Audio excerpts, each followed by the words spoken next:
미국의 거대한 음모를 한국이 포착했습니다. 미국조차 만들지 못했던 한국의 독자적 기술력으로 미국의 음모를 막았기 때문입니다.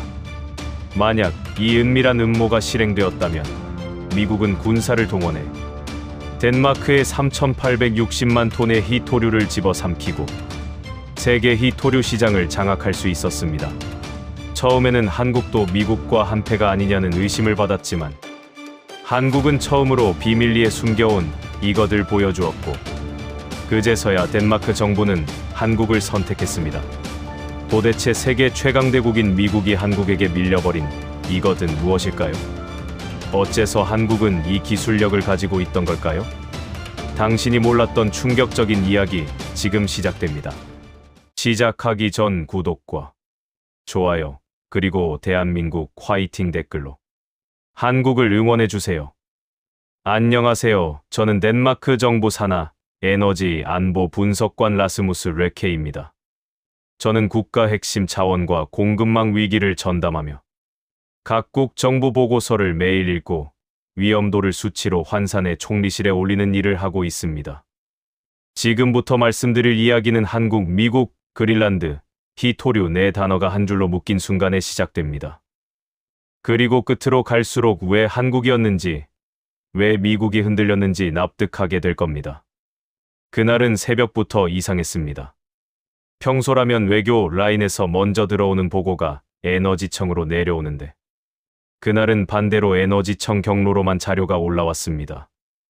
그린란드 관련 회의가 잡혔다는 통보가 아니라 이미 위기 등급이 상향 조정됐다는 결과만 떨어졌습니다. 제가 가장 먼저 본 건 북극 항로 운항 데이터였습니다. 최근 30일간 그린란드 인근 해역을 통과한 대형 선박 항적이 평소 대비 2배 가까이 늘어 있었고 그중 일정 구간에서 신호가 끊겼다가 다시 잡히는 패턴이 반복됐습니다. 이 패턴은 단순한 기상장애로 보기 어려웠습니다. 위치 신호를 잠깐 숨겼다가 특정 좌표에서 다시 드러나는 방식은 자원 탐사 장비를 내리거나 해저 조사를 진행할 때 자주 나타납니다. 두 번째로는 금융 자료가 따라왔습니다. 그린란드 광물 개발과 관련된 설비 항목이 국제 입찰 시장에서 갑자기 급등했고 특히 극한 환경용 발전 모듈과 저온 작동 장비 부품 주문이 동시에 증가했습니다. 놀라운 건 그 주문을 넣은 쪽이 우리가 알고 있던 광산 기업이 아니라 공급망을 쥔 외국의 대기업 계열사들이었다는 점입니다. 이들은 광산을 파는 회사가 아니라 공장을 움직이는 회사들입니다. 즉 희토류를 캐는 것보다 희토류를 이용해 시장을 장악하려는 쪽이 먼저 움직이고 있었습니다. 그때 총리실에서 비공식 메모가 내려왔습니다. 미국이 그린란드를 단순한 투자 대상이 아니라 국가 안보 항목으로 분류하며 협상 프레임을 바꾸려 한다는 요지였습니다. 외교 문장으로 포장됐지만 핵심은 하나였습니다. 그린란드 희토류를 통제하지 못하면 다음 산업 패권을 놓친다는 판단이 내려졌다는 겁니다. 그리고 그 판단이 내려진 순간부터 협상의 언어는 투자에서 압박으로 바뀝니다. 회의실 분위기는 차가웠습니다. 강대국 사이에 끼인 우리는 항상 같은 질문으로 되돌아갑니다. 우리가 스스로 해낼 수 있는가? 그린란드 희토류 3,860만 톤이라는 숫자는 문서 위에서 찬란하지만 얼음 아래에서는 다른 문제로 바뀝니다. 연 평균 영하 20도 이하, 구간이 길고 바다의 결빙 기간이 길어지면 장비와 인력과 물류가 동시에 막힙니다. 이 환경에서는 개발 허가서가 아니라 실행 시스템이 승부를 가릅니다. 저는 그 자리에서 처음으로 한국이라는 단어를 꺼냈습니다. 솔직히 말하면 그 전까지 한국은 우리 회의에서 거의 언급되지 않았습니다. 미국과 유럽 대국 그리고 북극권 국가들이 늘 목록의 중심이었고 한국은 멀리 있는 제조 강국 정도로만 취급됐습니다. 한 고위 인사는 제 보고서를 보며 피식 웃었습니다. 한국이요? 그 조그만 나라 말입니까? 그 말이 회의실에 가볍게 퍼졌습니다. 누군가는 한국이 미국 편에 설 거라고 단정했고 누군가는 한국이 그린란드와 무슨 상관이냐고 되물었습니다. 하지만 저는 숫자를 다시 꺼냈습니다. 그린란드 주변 물류를 감당하려면 단순 운송선이 아니라 특수 운항 체계가 필요하고, 그 체계는 평균 공사 기간만 잡아도 최소 7년 이상이 걸린다는 내부 추정치가 있었습니다. 설계와 건조와 시험 운항 그리고 극지 인증까지 포함하면 더 늘어납니다. 그 시간은 지금의 압박 속도와 맞지 않습니다. 제가 덧붙인 두 번째 수치는 유럽의 현재 생산 여력입니다. 대형 특수선 한 척을 완성하는 데에 걸리는 기간이 평균 3년 이상이라는 보고가 이미 나와 있었고, 여러 척을 동시에 처리할 도크가 부족하다는 내용이 포함돼 있었습니다. 회의실의 몇몇은 그제서야 표정이 굳었습니다. 시간과 생산력의 부족이 단순한 불편이 아니라 협상력을 갉아먹는다는 걸 이해했기 때문입니다. 그날 회의는 결론 없이 끝났습니다. 하지만 저는 확신을 가졌습니다. 미국이 원하는 것은 그린란드 히토류 자체만이 아니라 그것을 실시간으로 시장에 흘려보낼 수 있는 통제력이라는 것. 그리고 그 통제력의 열쇠는 군사력보다 실행 기술과 생산 체계에 있다는 것. 다만 그 실행 기술이 무엇인지 저는 그때도 끝까지 말하지 않았습니다. 이야기를 너무 빨리 꺼내는 순간 사람들은 믿지 못하고 흘려버립니다. 지금 이 순간에도 누군가는 한국이 그 정도일 리 없다고 생각할 겁니다. 그런데 다음 회의에서 저는 아주 이상한 장면을 보게 됩니다. 한국을 얕보던 사람들이 숫자 하나를 보고 먼저 오류를 의심하기 시작하는 장면입니다. 그리고 그 오류를 지우기 위해 서로 다른 문서를 교차 확인하다가 결국 말문을 닫는 순간이 찾아옵니다. 그때부터 한국이라는 단어는 회의실에서 분위기를 바꾸는 신호가 됩니다. 그 신호가 무엇인지, 비밀리에 숨겨져 있던 이것이 어떤 수치로 드러나는지 지금부터 본격적으로 이어집니다. 회의가 끝난 뒤부터 분위기가 달라졌습니다. 한국이라는 단어가 공식 기록에 처음 등장한 이후 자료 요청이 눈에 띄게 늘어났기 때문입니다. 처음에는 단순 확인 수준이었습니다. 혹시 참고할 만한 데이터가 있으면 가져오라는 정도였고, 기대는 거의 없었습니다. 한국은 제조를 잘하는 나라 정도로만 인식되어 있었고, 그 제조가 극지 자원 개발과 직접 연결된다고 생각하는 사람은 많지 않았습니다. 저는 일부러 가장 기본적인 자료부터 모았습니다. 국가별 특수 선박 생산 통계, 연간 대형 선박 완공수, 동시 건조 가능 도크수, 극저온 운용 인증 기록. 어느 하나만 봐도 그 나라의 실제 실행 능력이 드러나기 때문입니다. 처음 자료를 취합해 회의실에 올렸을 때 반응은 냉담했습니다. 숫자가 너무 튀어 보인다는 이유였습니다. 한국의 연간 대형 선박 완공수가 100척 이상이라는 항목에서 사람들이 고개를 들었습니다. 자료 입력 오류 아니냐는 말이 나왔고, 분모의 소형 선박까지 포함된 것 아니냐는 지적도 이어졌습니다. 저는 바로 원문 보고서를 열어 설명했습니다. 해당 수치는 대양 운항 기준을 충족하는 선박만 집계한 것이고, 그중 상당수가 고부가 가치, 선종이라는 점을 강조했습니다. 그럼에도 쉽게 믿지 않았습니다. 유럽 주요 국가는 평균적으로 연간 5척에서 10척 수준이었고, 그마저도 단일 조선소가 아닌 여러 시설을 합친 수치였습니다. 그 차이가 너무 컸기 때문에 사람들은 숫자보다 먼저 의심을 선택했습니다. 그래서 두 번째 자료를 꺼냈습니다. 공사 기간 비교표였습니다. 같은 급의 특수 선박을 기준으로 설계부터 인도까지 걸리는 평균 시간을 나란히 배치했습니다. 한국은 평균 24개월 내외, 유럽은 40개월 이상. 이 차이는 단순한 숙련도의 문제가 아니라 공정관리 시스템과 생산 구조의 차이에서 나온다는 분석을 덧붙였습니다. 그때부터 회의실의 공기가 바뀌었습니다. 누군가는 여전히 고개를 저었지만 더 이상 가볍게 넘기지는 못했습니다. 공사 기간이 절반 가까이 차이 난다는 건 단순히 빨리 만든다는 의미가 아니라 같은 시간에 2배의 물량을 처리할 수 있다는 뜻이기 때문입니다. 하지만 결정적인 장면은 그 다음에 나왔습니다. 한국의 동시 건조 능력에 관한 항목이 화면에 떴을 때였습니다. 단일 조선 단지에서 동시에 건조 가능한 대형 선박 수가 2자릿수라는 내용이었습니다. 이 수치를 본 순간 회의실에서는 다시 한번 오류라는 말이 나왔습니다. 이번에는 시스템 자체를 의심했습니다. 그래서 즉석에서 외부 자료를 교차 확인하기 시작했습니다. 정부 보고서, 해운 통계, 보험 인증 자료, 서로 다른 출처에서 가져온 숫자가 하나씩 맞아떨어지기 시작했습니다. 처음에는 소형을 섞은 것 아니냐는 의심이 있었고, 그 다음에는 군함을 포함한 것 아니냐는 질문이 나왔습니다. 모든 항목을 하나씩 제거해도 숫자는 크게 줄지 않았습니다. 그제서야 누군가 이런 말을 했습니다. 한국이 이 정도면 우리가 알고 있던 전제가 전부 틀린 거 아니냐는 말이었습니다. 그 말이 나오자 모두가 침묵했습니다. 한국은 조그만 나라이고 자원도 없으며 강대국 사이에 끼인 국가라는 고정된 이미지가 그 자리에 있었기 때문입니다. 그 이미지와 지금 화면에 떠 있는 수치 사이의 간극이 너무 컸습니다. 언론 분석팀에서 가져온 기사 요약도 이어졌습니다. 과거 한국의 기술력이 과소평가되었던 사례들이 나열됐고, 대부분은 초기에는 무시되다가 실제 성과가 나온 뒤에야 재평가되었다는 공통점을 가지고 있었습니다. 그 흐름이 지금과 너무 닮아 있었습니다.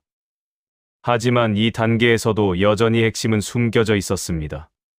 지금까지 드러난 것은 한국의 압도적인 생산 능력과 속도뿐이었고, 그것만으로도 충분히 충격적이었지만 미국의 움직임을 완전히 막을 수준이라고 판단하기에는 아직 한 조각이 부족했습니다. 회의가 끝나고 나서 한 고위 관계자가 제게 조용히 물었습니다. 한국이 정말 그린란드 문제의 판을 뒤집을 수 있다고 보느냐는 질문이었습니다. 저는 그때 이렇게만 답했습니다. 아직 보여주지 않은 게 남아 있습니다. 그리고 그걸 확인하는 순간 이 질문의 의미가 완전히 바뀌게 될 겁니다. 그 말 이후로 한국에 대한 자료 요청은 단순 참고가 아니라 검증 단계로 넘어갔습니다. 이제 사람들은 한국을 얕보는 대신 한국이 무엇을 숨기고 있는지 궁금해하기 시작했습니다. 그리고 그 궁금증의 끝에서 등장하는 것이 바로 미국이 계산하지 못했던 결정적 요소입니다. 다음 단계에서 그 실체가 조금씩 모습을 드러내기 시작합니다. 검증 단계로 넘어가자 한국을 바라보는 시선은 더 까다로워졌습니다. 이제는 호기심이 아니라 경계에 가까웠습니다. 숫자가 맞다면 충격이고 틀리다면 큰 착각이기 때문입니다. 그래서 우리는 일부러 가장 불리한 조건을 기준으로 다시 계산을 시작했습니다. 북극 환경을 가정하고 생산 능력을 그대로 적용할 수 있는지, 저온과 결빙 상황에서 일정이 유지되는지, 설계 속도가 실제 운용으로 이어지는지, 첫 번째로 확인한 것은 극한 환경 운용 기록이었습니다. 한국이 만든 특수 선박들이 영하 수십 도 구간에서 실제로 운항한 시간이 얼마나 되는지, 단순 시험이 아니라 상업 운항 기준으로 데이터를 분리했습니다. 총 운항 시간 누적 수치가 수십만 시간을 넘어가자 회의실에서 작은 소란이 일어났습니다. 이 수치는 단발성 프로젝트가 아니라 반복된 운용의 결과였기 때문입니다. 다음으로는 생산 라인의 구조를 들여다봤습니다. 한국의 조선 시스템은 한 공정을 끝내고 다음으로 넘기는 방식이 아니라 여러 공정이 동시에 움직이는 구조로 설계돼 있었습니다. 선체 제작과 내부 시스템 설치와 시험 준비가 겹쳐 돌아가면서 전체 기간을 단축시키는 방식이었습니다. 이 구조 덕분에 평균 공사 기간이 20개월 초반으로 유지된다는 설명이 붙어 있었습니다. 처음엔 이 구조가 이론상 효율적으로 보이기만 할 뿐, 실제 현장에서는 충돌이 날 수 있다고 판단했습니다. 그래서 우리는 사고율과 재작업 비율을 따로 확인했습니다. 결과는 예상과 달랐습니다. 재작업 비율이 낮았고 일정 지연 사례도 극히 제한적이었습니다. 표준화와 자동화 수준이 높지 않으면 나올 수 없는 결과였습니다. 그때부터 회의실에서는 한국이라는 이름이 조용히 다시 언급되기 시작했습니다. 이번에는 웃음이 아니라 낮은 목소리로. 이 정도면 미국이 왜 조급해졌는지 이해가 간다는 말이 나왔습니다. 그린란드 히토류를 손에 넣는다고 해도 그걸 실제로 움직일 수 있는 시스템이 없으면 의미가 없다는 인식이 퍼지기 시작한 겁니다. 하지만 여전히 의문은 남아 있었습니다. 이 모든 것이 단순히 생산 능력과 속도의 문제라면 왜 그동안 세계는 이 사실을 눈치채지 못했는가? 왜 언론은 한국을 이런 관점에서 다루지 않았는가? 그 이유는 곧 드러났습니다. 한국의 강점은 한 가지 숫자로 설명되지 않았기 때문입니다. 생산량과 공사 기간과 운용 기록이 따로 존재하는 것이 아니라 서로 맞물려 돌아가는 하나의 시스템으로 작동하고 있었습니다. 이 시스템은 외부에서 부분만 보면 평범해 보이지만 전체를 연결해 놓고 보면 전혀 다른 그림이 됩니다. 우리는 그 연결 구조를 따라가며 마지막 조각을 찾기 시작했습니다. 한국이 단순히 빠르게 만드는 나라가 아니라 극한 환경에서 실패하지 않는 구조를 어떻게 유지하는지, 그 구조가 왜 미국의 계산에서 빠졌는지, 그리고 왜 그린란드 문제에서 결정적인 변수가 되는지. 아직 이 단계에서도 핵심은 완전히 드러나지 않았습니다. 다만 분명해진 것은 하나였습니다.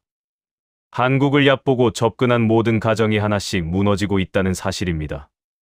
그리고 이 무너짐의 끝에서 그동안 숨겨져 있던 비장의 기술 체계가 모습을 드러내기 시작합니다.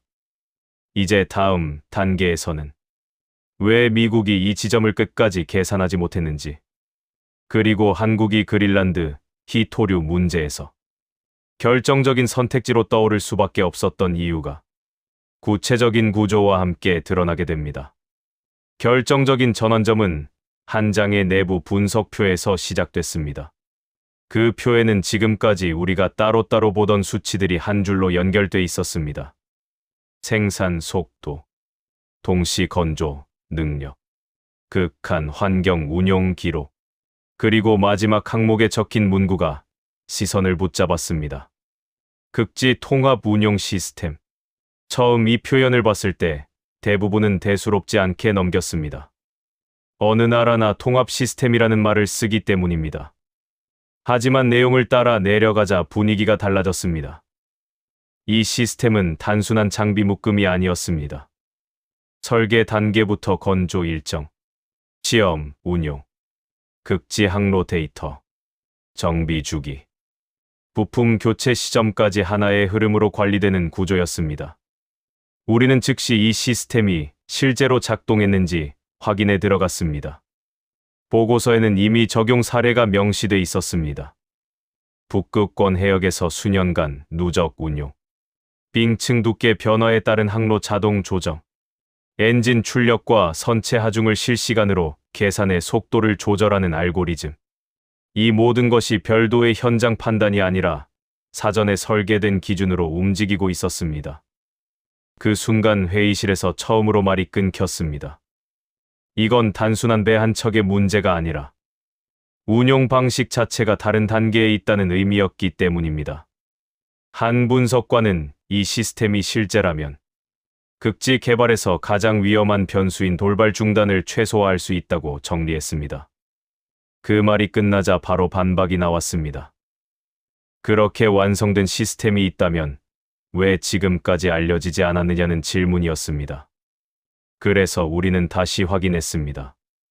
언론 보도, 홍보 자료, 국제 전시회 발표 기록.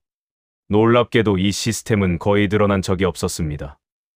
개별 기술은 공개돼 있었지만 그것을 하나로 묶은 구조는 외부에 설명되지 않았습니다. 그제서야 하나의 공통점이 보였습니다. 한국은 이 시스템을 자랑하거나 앞세우지 않았습니다. 필요한 프로젝트에서만 조용히 사용했고 성과는 결과로만 남겼습니다. 그래서 세계는 결과만 보고도 원인을 연결하지 못했습니다. 이 지점에서 미국의 계산이 왜 어긋났는지가 분명해졌습니다. 미국은 그린란드 히토류를 군사력과 외교 압박으로 확보하면 개발은 이후에 해결하면 된다고 판단했습니다. 하지만 이 통합 운용 시스템은 사후 대응이 불가능한 영역이었습니다. 설계부터 준비되지 않으면 절대 작동하지 않는 구조였기 때문입니다. 그리고 이 시스템을 실제로 운용해 본 경험을 연속적으로 쌓아온 국가는 거의 없었습니다. 우리가 확인한 자료에서 그 경험을 가진 쪽은 한국뿐이었습니다. 회의실의 시선이 완전히 바뀌는 순간이었습니다. 한국은 더 이상 생산을 잘하는 나라가 아니었습니다. 그린란드 히토류를 실제로 움직일 수 있는 유일한 실행 구조를 가진 나라로 제정이 되고 있었습니다. 이제 남은 의문은 하나였습니다. 왜 덴마크가 한국을 선택할 수밖에 없었는지, 그리고 이 선택이 세계 질서를 어떻게 흔들기 시작했는지. 그 답은 다음 단계에서 외교 문서와 언론 반응을 통해 더 노골적인 형태로 드러나게 됩니다. 통합운용 시스템이라는 단어가 보고서에 찍힌 뒤부터 회의실의 대화 방식이 바뀌었습니다. 이전까지는 누가 더 빨리 움직일지, 누가 먼저 계약서를 잡을지 같은 결과 중심의 얘기만 오갔는데, 이제는 왜 한국이 가능한지 그 원인을 파고드는 질문이 쏟아졌습니다. 한국이 그린란드 히토류를 실제로 꺼내고 옮기고 유지할 수 있다면, 그건 배 한 척의 성능이 아니라 국가 단위의 체계가 있다는 뜻이기 때문입니다. 처음 반응은 불편함이었습니다. 한국이란 나라가 이런 판의 중심에 놓이는 것 자체를 받아들이기 어려워하는 사람들이 분명히 있었습니다. 외교 라인의 한 인사는 회의 뒤 복도에서 이런 말을 흘렸습니다. 한국이 대체 뭐라고 우리가 이렇게까지 신경을 써야 하느냐. 그 말은 조롱이라기보다 당혹에 가까웠습니다. 그동안 우리는 강대국의 압박만 관리하면 된다고 생각했지. 한국 같은 중간 규모 국가가 협상의 규칙을 바꿀 수 있다고는 가정하지 않았습니다. 그때부터 외국의 반응도 새롭게 들어오기 시작했습니다. 유럽 쪽에서는 노골적인 무시가 먼저 나왔습니다. 한 북유럽 국가 관계자가 비공식 통화에서 한국의 자료를 들었다가 웃었다는 보고가 올라왔습니다. 한반도 규모의 나라가 북극의 얼음을 상대로 무슨 시스템이냐며 과장된 홍보 아니냐고 말한 것으로 정리돼 있었습니다.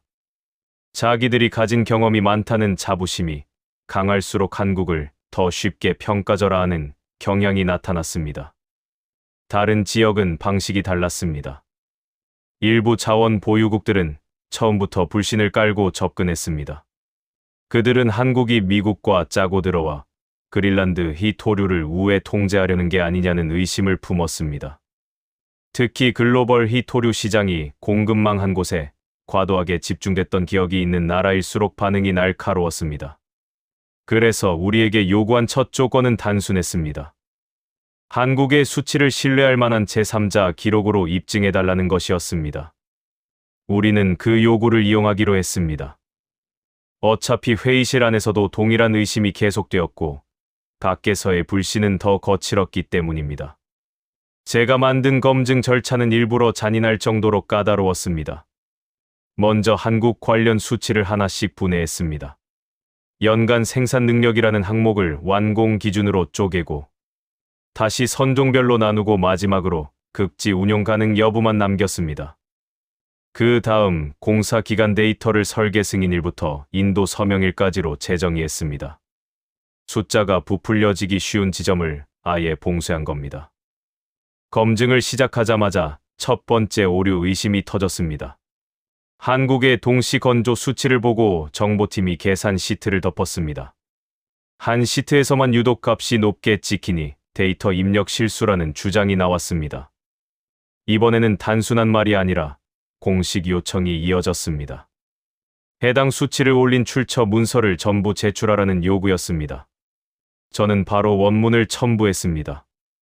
정부 보고서와 선박 등록 기록과 보험, 인증 자료와 항만 출입 로그까지 묶었습니다. 그럼에도 반응은 곧바로 수긍이 아니었습니다. 회의실 한쪽에서 새로운 의심이 나왔습니다. 한국의 대형 선박 완공수에는 군수 물량이 섞여 있어 민수 생산 체계를 과대평가한 것 아니냐는 주장입니다. 이 지적은 그럴듯해 보였습니다.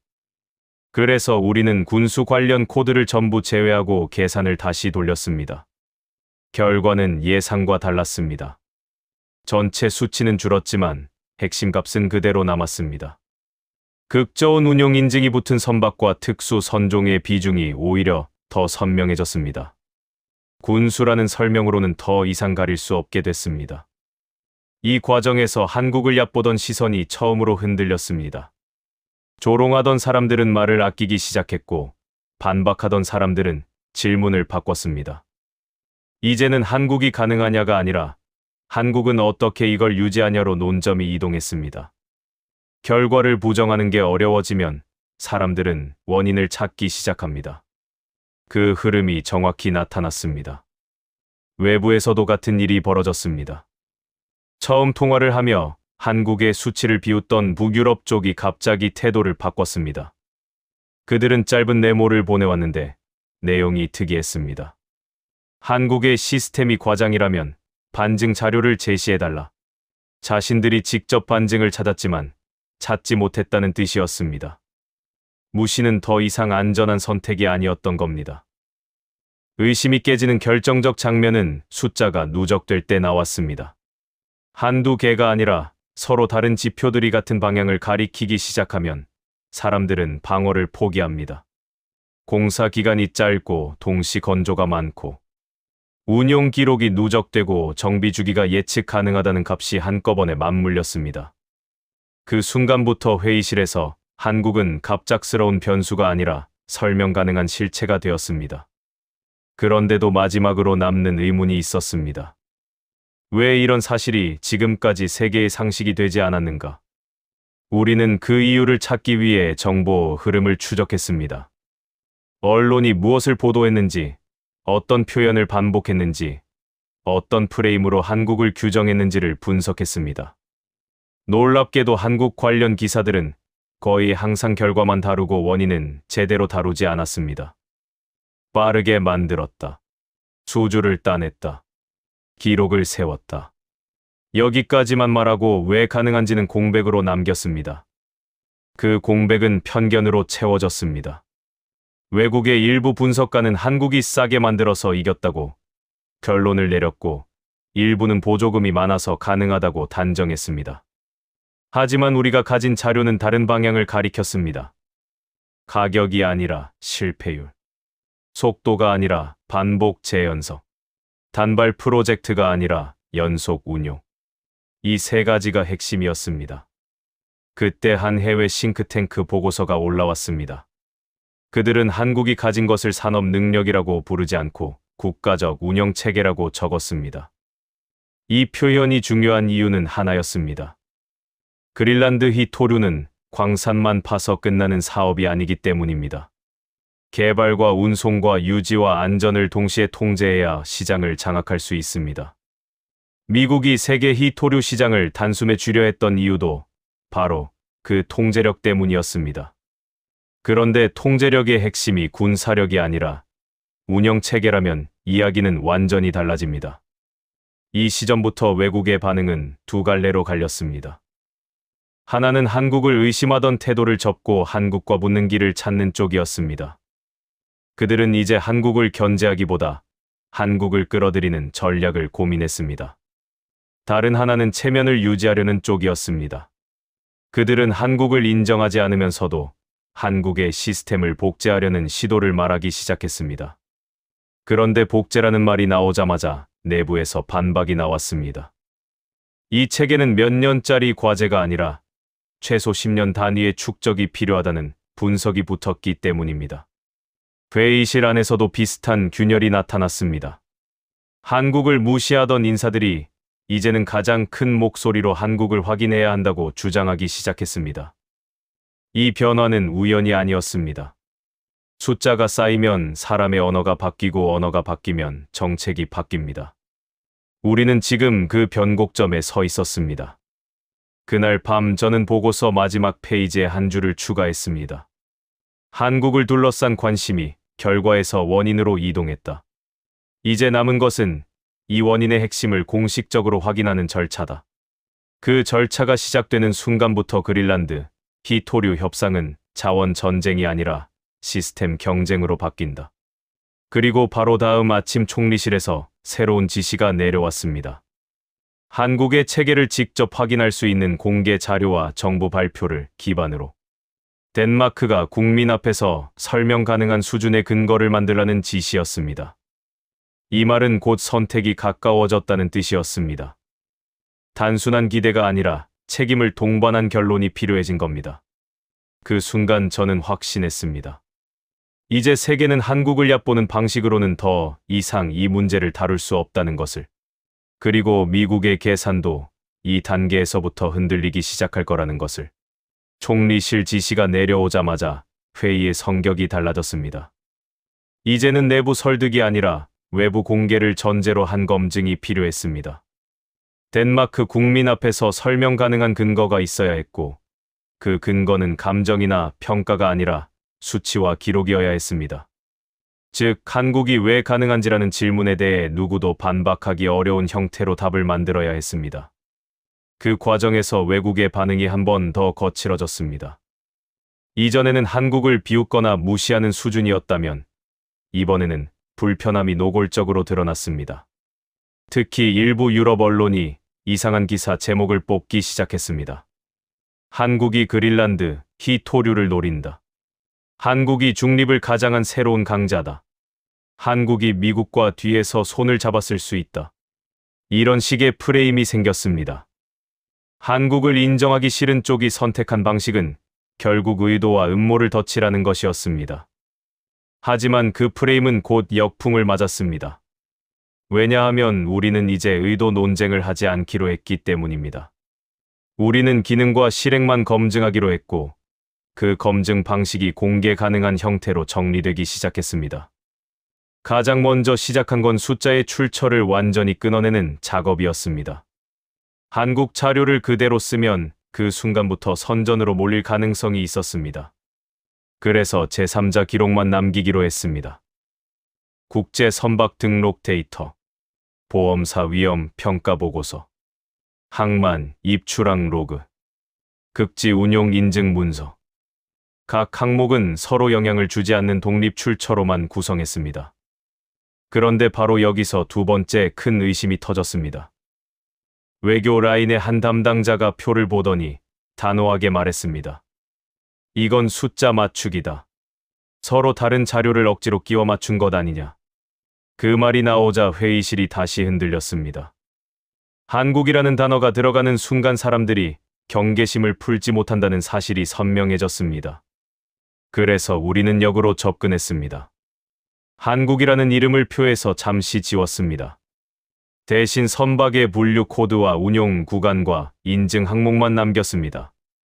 그리고 회의실 사람들에게 물었습니다. 이 조건을 만족하는 생산국이 어디인지 먼저 추정해보라고. 반응은 비슷했습니다.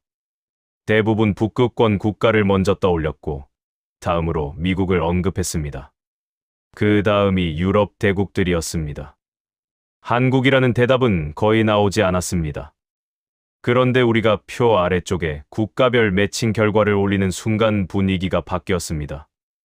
조건을 만족하는 항목이 한 나라에 압도적으로 몰려 있었고, 그 나라가 한국으로 표시되어 있었습니다. 그 순간 누군가가 자리에서 일어나 모니터 앞으로 다가갔습니다. 단순히 놀라서가 아니라 오류를 찾기 위해서였습니다. 사람들은 이제 믿지 못해서가 아니라 틀린 부분을 찾아내고 싶어졌습니다. 그 다음 장면은 지금도 기억이 선명합니다. 한 분석관이 첫 번째 반박을 위해 숫자를 하나 지웠습니다. 극지 운용 인증을 제외하면 결과가 달라질 거라고 주장했습니다. 우리는 즉시 필터를 바꿔 다시 돌렸습니다. 결과는 달라지지 않았습니다. 두 번째 분석관은 보험사 평가를 빼면 왜곡이 줄어든다고 말했습니다. 빼고 계산해도 흐름은 유지됐습니다. 세 번째는 항만 로그가 지역 편향이라고 주장했고, 그 항목을 제외해도 매칭은 동일했습니다. 자료를 하나씩 제거할수록 오히려 결론이 더 뚜렷해지는 이상한 현상이 나타났습니다. 그때부터 의심의 방향이 바뀌었습니다. 숫자가 틀렸다는 주장이 아니라 왜 이 숫자가 한국으로만 수렴하는지 설명해야 한다는 압박으로 변했습니다. 이 지점에서 외국의 반응도 확실히 달라졌습니다. 처음엔 한국을 조롱하던 북유럽 쪽 관계자가 이번에는 다른 질문을 던져왔습니다. 한국이 저 조건을 충족한다면 조선 산업의 기원과 정책 구조가 무엇인지 알려달라. 이 말은 곧 따라가겠다는 뜻이었습니다. 비웃음이 관심으로 바뀌는 순간은 대체로 이렇게 옵니다. 상대의 결과를 부정하기 어려워졌을 때, 그 결과를 만든 원인을 빼앗고 싶어집니다. 또 다른 쪽에서는 더 직설적인 반응이 나왔습니다. 한 국가의 고위 관계자가 우리에게 비공식 메모를 보냈습니다. 한국이 그렇게 강하면 왜 지금까지 조용했느냐? 그 질문은 사실상 이런 뜻이었습니다. 우리만 모르고 있었던 거냐? 그들은 지금 무안함과 두려움을 함께 느끼고 있었습니다. 이제 관심은 완전히 결과에서 원인으로 이동했습니다. 누가 그린란드 희토류를 가져가느냐보다 누가 그린란드 희토류를 실제로 움직일 수 있느냐가 핵심이 되었습니다. 그린란드라는 땅은 그대로인데 판을 바꾸는 것은 실행의 기술이라는 결론이 점점 굳어졌습니다. 총리실에서 요구한 공개 가능한 근거 작업도 이 흐름을 더 가속했습니다. 우리는 단순히 한국이 뛰어나다는 문장을 지웠고 대신 검증된 숫자만 남겼습니다. 연간 완공 규모가 100척 이상으로 유지되는 생산 구조. 동급 선박의 평균 공사 기간이 24개월 수준으로 유지되는 공정 방식. 극한 환경에서 누적된 운항 기록. 그리고 이 모든 것을 끊김없이 연결하는 통합 운용 체계. 문장을 줄일수록 오히려 설득력은 강해졌습니다. 이 단계에서 가장 중요한 변화는 덴마크 내부에서 나타났습니다. 그동안 미국을 어떻게 달래느냐가 핵심이었던 외교 라인이 처음으로 한국을 어떻게 설득하느냐를 논의하기 시작했습니다. 한국이 필요하다는 말이 공식 회의록에 등장했고 그 표현이 이전과 달랐습니다. 협력 가능성이라는 애매한 단어가 아니라 핵심 실행 파트너라는 단어가 들어갔습니다.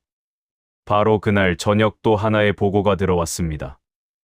미국이 그린란드 관련 협상에서 요구하는 항목이 갑자기 바뀌기 시작했다는 내용이었습니다.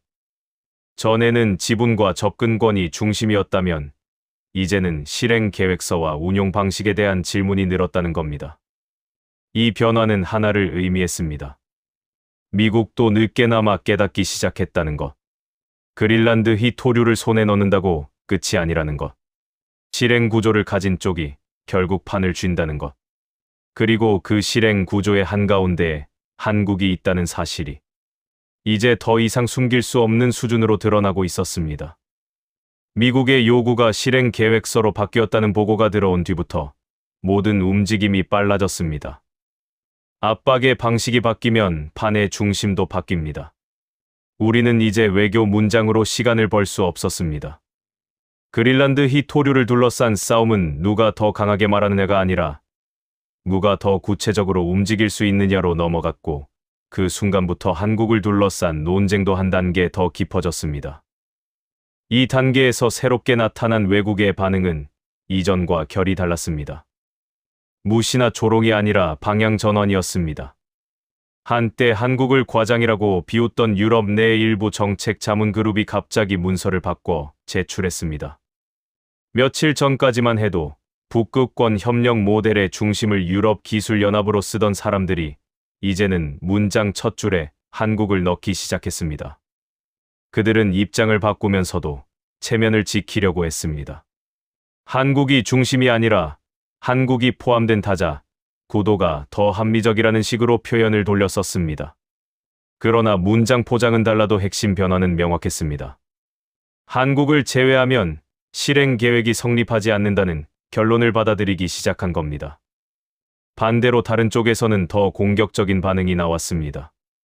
한국이 정말 핵심이라면 한국이 독점적 지위를 이용해 그린란드 희토류 가격을 좌우할 수 있다는 경고가 일부 언론에서 퍼졌습니다. 이 반응은 두려움에서 나왔습니다. 자원 패권을 군사력이나 자본으로 쥐어왔던 사람들이 실행 기술이라는 새로운 축을 마주했을 때 흔히 보이는 반사작용이었습니다. 한국을 기술 파트너가 아니라 잠재적 위협으로 규정하려는 시도가 시작된 겁니다. 그런데 이 시점에서 한국을 의심하던 사람들이 오히려 우리에게 새로운 검증을 요구했습니다. 이번에는 숫자 자체가 아니라 숫자의 의미가 과장됐다는 주장이었습니다. 예를 들어 연간 완공수가 많아도 그린란드 같은 현장에 투입 가능한 선박과 장비가 즉시 공급될 수 있느냐. 공사 기간이 짧아도 극지 인증과 실제 운용 조건이 포함된 일정이냐. 동시 건조 능력이 있어도 특정 선종에 집중되면 의미가 약해지는 것 아니냐. 의심이 더 정교해진 겁니다. 저는 그 질문이 오히려 기회라고 판단했습니다. 왜냐하면 이제는 한국을 깎아내리려는 질문이 아니라 한국의 구조를 배우려는 질문으로 변했기 때문입니다. 우리는 검증 방식을 한 단계 더 올렸습니다. 단순 통계가 아니라 특정 조건을 만족하는 조합만 남기는 방식으로 바꿨습니다. 첫 번째로 우리는 선박을 용도 기준으로 다시 쪼갰습니다. 일반 운송과 극지 운용과 극저온 화물 운송을 분리하고 그 중에서도 그린란드 주변 해역에서 요구되는 조건을 충족하는 범주만 남겼습니다. 그리고 그 범주에 해당하는 선박의 건조 이력과 인도, 기록을 별도로 붙였습니다. 그 결과는 예상보다 극단적이었습니다. 선박의 수 자체보다 연속성과 반복성이 두드러졌습니다. 한 번 만든 게 아니라 같은 조건의 선박을 여러 번 만들었고 그 패턴이 끊기지 않았습니다. 여기서 회의실 한쪽에서 또 다른 오류 의심이 터졌습니다. 연속성은 흔히 표본 편향으로 만들어질 수 있다는 주장입니다. 한두 프로젝트에 몰리면 반복처럼 보일 수 있다는 논리였습니다. 그래서 우리는 프로젝트 중심이 아니라 계약자와 운용 구간 중심으로 다시 배열했습니다. 같은 해역을 다르게 운항한 기록, 다른 발주처의 계약, 서로 다른 인증 기관의 승인, 이렇게 분해했는데도 동일한 결과가 나왔습니다. 오히려 이번에는 편향이 사라지면서 패턴이 더 선명해졌습니다. 누군가 낮게 탄식했습니다. 이건 운이 아니라 체계다. 그 말이 나온 순간부터 시선이 바뀌었습니다. 한국이 대단하다는 감탄이 아니라 한국이 왜 이런 체계를 가지게 되었는지 궁금해하는 분위기가 더 커졌습니다. 우리는 그 변화를 명확히 체감했습니다. 이전 회의에서는 한국의 숫자를 놓고 사실이냐 아니냐로 싸웠다면 이번 회의에서는 한국의 구조가 무엇이며 어떤 방식으로 유지되는지를 놓고 질문이 이어졌습니다. 관심이 완전히 결과에서 원인으로 이동한 겁니다. 그 과정에서 외국의 새로운 반응이 또 하나 나타났습니다. 한 북극권 국가의 실무진이 우리에게 비공식으로 접근했습니다. 그들은 한국의 시스템이 사실이라면 자신들이 보유한 항로 데이터와 결빙 정보의 일부를 공유하는 조건으로 한국과 협력 채널을 열어달라고 제안했습니다. 이건 단순한 관심이 아니라 거래였습니다. 그들은 이제 한국을 무시할 수 없었고 대신 한국을 끌어들이기 위해 자신들의 자산을 내놓기 시작했습니다. 기술을 가진 쪽이 협력의 기준을 바꾸는 장면이 현실에서 펼쳐지고 있었습니다. 하지만 여전히 남아있던 마지막 의심은 이렇게 정리됐습니다. 한국의 시스템이 뛰어나도 덴마크가 한국을 선택하는 순간 미국이 반발할 것이고 그 반발을 감당할 수 있느냐. 이 질문은 기술을 넘어 정치로 넘어가는 지점이었습니다. 그래서 우리는 다시 숫자로 돌아왔습니다. 정치적 압박은 강할 수 있지만 실행 능력은 다른 문제입니다. 미국이 원하는 것과 미국이 할 수 있는 것을 분리해야 했습니다. 우리는 미국의 상업 조선 생산 능력에 관한 자료를 별도로 모아 비교표로 만들었습니다. 여기서도 처음 반응은 오류 의심이었습니다. 미국이 대형 선박을 연간 한 척 수준도 못 만든다는 표현이 너무 과격해 보였기 때문입니다. 사람들은 미국을 과소평가하면 정치적 판단이 흔들릴 수 있다고 경계했습니다. 그래서 우리는 표현을 더 건조하게 바꿨습니다. 상업용 조선 시설의 가동률, 대형 선박 인도 실적, 특수선 인도 이력, 이 세 줄만 놓고 비교했습니다.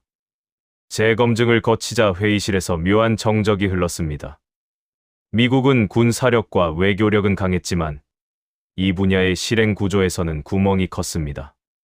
반대로 한국은 군사로 압박하지 않지만 실행 체계로 판을 움직일 수 있었습니다. 이 대비가 드러나는 순간부터 덴마크 내부에서도 언어가 바뀌었습니다. 미국을 자극하지 말자에서 미국이 자극해도 우리가 버틸 수 있는 구조를 만들자로 전환됐습니다. 그때 외교부에서 새로운 보고가 들어왔습니다. 미국 측 협상 라인이 그린란드 히토류 논의에서 특정 항목을 반복적으로 확인하고 있다는 내용이었습니다. 그 항목은 지분도 아니고 군사도 아니었습니다. 운용 일정이었습니다. 몇 개월 안에 무엇을 시작할 수 있느냐? 어떤 장비를 어디에 투입할 수 있느냐? 이 질문은 미국이 이제야 깨닫기 시작했다는 증거였습니다. 말로 밀어붙이는 전략만으로는 끝낼 수 없다는 것을, 누군가 실제로 움직일 수 있어야 한다는 것을. 결국 회의실에서 결론에 가까운 문장이 나오기 시작했습니다. 그린란드 히토류를 둘러싼 싸움은 자원을 가진 자와 돈을 가진 자의 대결이 아니라 실행을 가진 자가 중심을 잡는 구조로 넘어갔다. 그리고 그 실행의 중심에 한국이 있다. 이 문장이 나오자 사람들의 태도는 완전히 달라졌습니다. 더 이상 한국을 얕보는 표현이 나오지 않았고, 대신 한국을 어떻게 설득할지, 한국과 어떤 조건으로 협력할지 같은 질문이 중심이 됐습니다. 이제 마지막 단계는 기술 검증을 넘어서 덴마크가 공식적으로 선택을 선언할 수 있는 명분과 구조를 만드는 일로 넘어갑니다. 회의실에서 한국을 어떻게 설득할지라는 말이 나오기 시작했을 때부터 이미 결말은 정해져 있었습니다. 다만 선택이 결말이 되는 순간까지는 넘어야 할 벽이 남아 있었습니다. 덴마크가 한국을 선택하는 장면은 단순한 계약이 아니라 국제 정치의 판을 뒤집는 선언이기 때문입니다. 그린란드 히토류는 숫자로만 존재하는 자원이 아니라 강대국의 체면과 이해가 함께 얽힌 상징이었고, 그 상징을 한국과 함께 움직이겠다고 말하는 순간 반발은 반드시 터지게 되어 있었습니다. 새로운 외국의 반응은 즉시 나타났습니다. 이번에는 조롱도 아니고 프레임도 아니었습니다. 노골적인 견제가 시작됐습니다. 한 유럽의 에너지 관련 민간 단체가 공식 행사 자리에서 덴마크를 향해 이런 식의 메시지를 던졌습니다. 그린란드 문제를 아시아, 기술에 의존하는 것은 위험하다. 그 말의 속뜻은 뻔했습니다. 한국을 믿을 수 없다는 게 아니라 자신들이 중심에서 밀려나는 게 두렵다는 겁니다. 기술의 중심이 바뀌면 영향력의 중심도 함께 이동하기 때문입니다. 동시에 다른 방향의 반응도 들어왔습니다. 중립을 강조하던 몇몇 국가들이 태도를 바꿔 덴마크에게 물밑 접촉을 요청했습니다. 한국이 핵심이라면 우리도 그 구조에 편입할 수 있느냐? 결국 사람들은 한국을 깎아내리는 대신 한국이 만든 흐름에 올라타려는 쪽으로 움직이기 시작했습니다. 한국을 얕보던 언어가 갑자기 사라지고 한국을 활용하려는 질문이 늘어나는 장면은 매우 빠르게 진행됐습니다. 그러나 가장 큰 변수는 미국이었습니다. 미국이 실행 계획서에 관심을 보이기 시작했다는 건 자신들의 약점을 자각했다는 뜻이고, 그 자각은 협박보다 더 위험한 형태로 나타날 때가 많습니다. 미국 측은 새로운 방식으로 흔들기 시작했습니다. 그들은 숫자 하나를 정조준했습니다. 한국의 공사 기간과 운용 체계는 인정하더라도 그린란드 현장에 투입할 준비 시간이 너무 짧게 잡혀 있다는 주장입니다.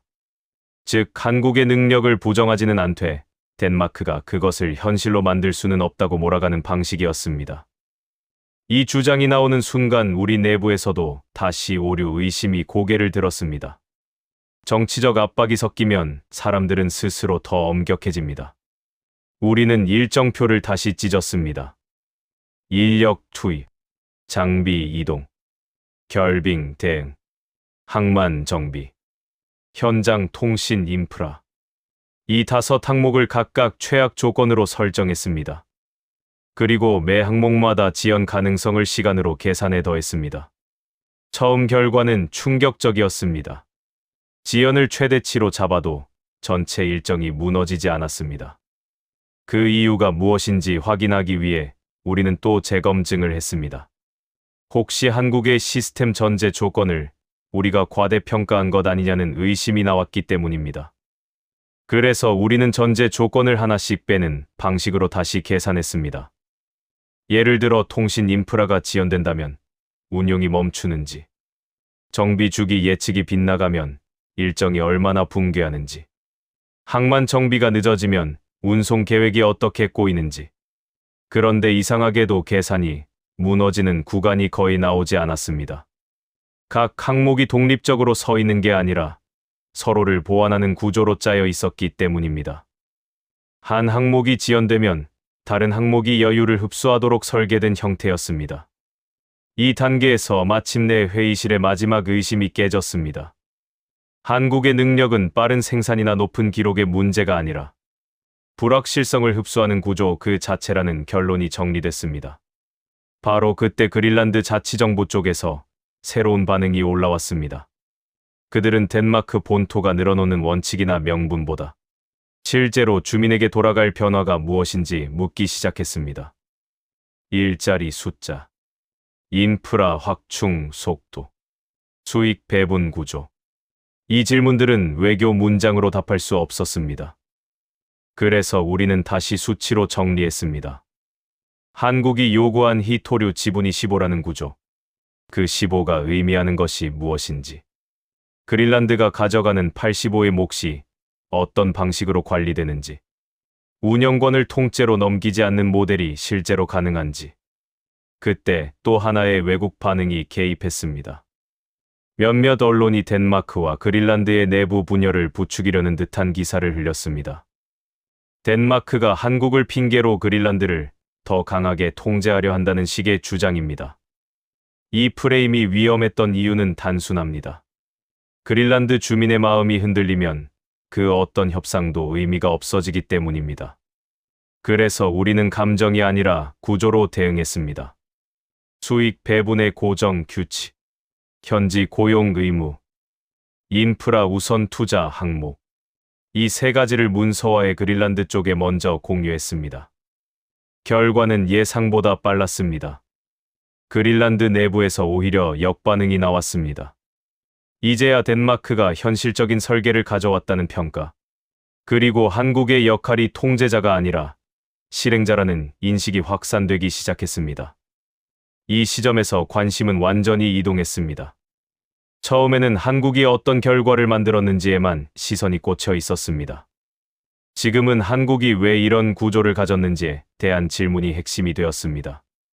한국이 기술을 자랑하지 않고도 세계가 한국을 찾게 만드는 방식.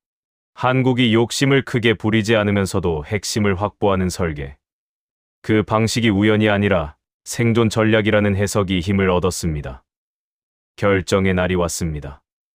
덴마크 정부의 최종 회의에는 외교안보 라인과 에너지 라인뿐 아니라 그린란드 대표단이 함께 자리했습니다. 회의의 초점은 단 하나였습니다. 선언을 했을 때 우리가 감당할 수 있는가? 이 질문은 결국 두 개의 숫자로 정리됐습니다. 미국이 제시한 운영권 중심 구조, 한국이 제시한 지분 15 중심 구조. 둘 중 어느 것이 그린란드 희토류를 덴마크와 그린란드의 것으로 남겨두는가? 회의는 길지 않았습니다. 왜냐하면 숫자가 이미 결론을 만들었기 때문입니다. 처음엔 한국을 믿을 수 없다고 말하던 사람들이 이제는 반대로 말했습니다. 한국이 아니면 실행이 없다. 그린란드 희토류를 지키려면 실행을 가진 파트너가 필요하다. 그리고 그 파트너는 한국이다. 결정이 내려졌습니다. 덴마크는 한국과 함께 그린란드 희토류 개발과 운용 모델을 추진하기로 했습니다.